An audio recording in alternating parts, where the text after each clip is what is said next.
araw mga mag-aaral. Muli, ako si Teacher Arniza, ang inyong guro sa asignaturang Filipino.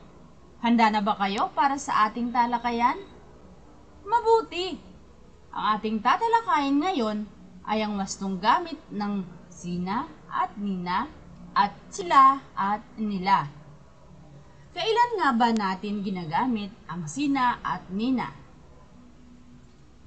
Ginagamit ang sina at nina kapag ang kasunod nito ay mismong pangalan. Halimbawa, sina Pablo at Simon ay pupunta sa Davao. Sa pangungusap na ito, mapapansin natin na ang sina ay sinundan ng pangalang Pablo at Simon. Ikalawang halimbawa, ang gagaling sumayaw nina Maria at Clara. Sa pangungusap na ito, mapapansin din natin na ang salitang nina ay sinundan ng pangalang Maria at Clara. Ngayon ay dumako naman tayo sa sila at nila. Kailan nga ba ito ginagamit?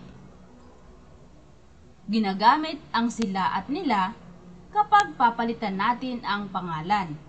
Ito ay ginagamit kapag ang tinutukoy ay grupo ng tao o maramihan.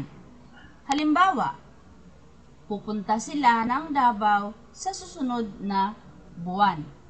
Kung mapapansin natin, ay wala ng pangalan na makikita sa pangungusap na ito, kundi ito ay pinalitan ng salitang sila. Sumunod na halimbawa, ang gagaling nila sumayaw. Kung mapapansin natin, wala na rin itong pangalan na kasama, kundi ito ay pinalitan ng salitang nila. Natapos na nating talakayin ang wastong gamit ng sina at nina at sila at nila. Nawa ay may natutunan kayo sa ating aralin ngayong araw. Maraming salamat sa inyong pakikinig. Hanggang sa susunod na aralin. Huwag kalimutan na mag-subscribe at pindutin ang notification bell upang maging updated sa mga susunod pang videos.